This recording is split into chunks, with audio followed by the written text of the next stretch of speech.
this word MiG-21 was actually synonymous to Indian Air Force, because every child of our generation at least knew how these jets look like and how they used to fly. We know the history also, the wars these jets were part of.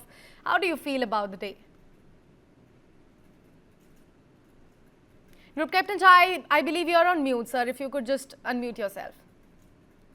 I'm sorry. Yeah, sure. Please continue, sir. It's a tremendous achievement. Sakshi, think of a machine, flying machine, a very able fighter aircraft, designed in late 40s and produced and flown by the first country, Russia.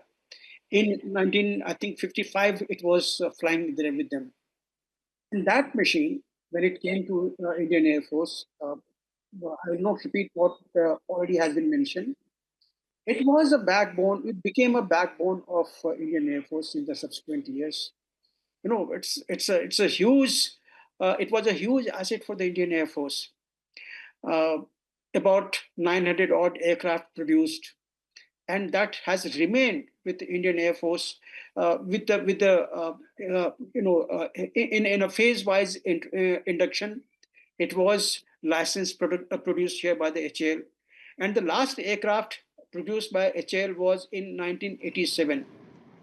Usually, airframe life of any aircraft is about 30 to 35 years, range there that.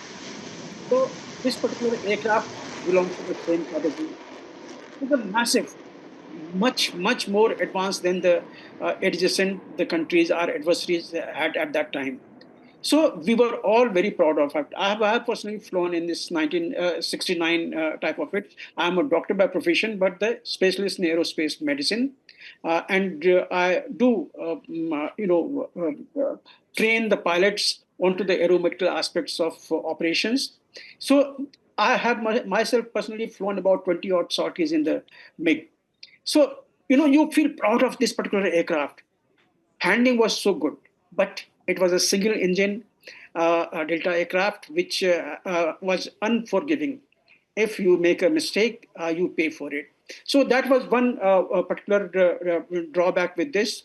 Yes, in 1980s, we suffered a lot of crashes at that time, for which we finally, the Directorate of Headquarters finally came to a conclusion that we should start training the pilot from the beginning onto a jet. And that is how the Hawk aircraft came for the training. And then thereafter, the number of the accidents that were happening became much less. And it was a backbone of Indian Air Force, there is no doubt. But look, Sakshi, we don't look at MiG-21 in isolation. It was the fleet. It was a technology which continues even today.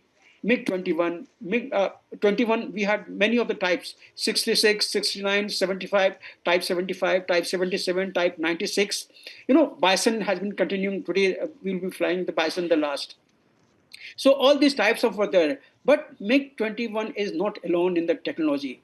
MiG-23, MiG-25, of course, was the high altitude aircraft. Then MiG-27 we had, MiG-29 we still have. So it's a technology which continues there. So what MiG-21 had given us, it has not died down. That particular technology, that type of mindset, that training, and the advancement in happening, it has all been going all through. So all the pilots, I salute all those pilots who have flown the combat missions in this. And I also salute the formations and the pilot who have given the value additions in the operations. Those days, we had a unit called TAC-D. They used to devise a particular type of combat maneuvers, which used to make this particular fleet of aircraft much more superior than anything else. The tactical flying one versus one combat, two versus one. And it used to be very, very draining onto the pilot who used to fly this mission, but it was very effective. So with all those, nostalgia that we have even today, we feel that yes, we are losing this particular fleet, but then the fleet has lived its life, and MiG-21 Bison was capable of taking even F-16. by any means. It has done that. It had shot down the Pakistani F-16, even with this training with the US, joint training with the United States that we had about 7-8 years back. This aircraft came onto the F-16 during the training, and they were all surprised that how did this MiG-21 Bison came over the F-16. So these were the capabilities, phenomenal capabilities. And then the series of upgradations that had gone into this plane, that was also commendable. Right.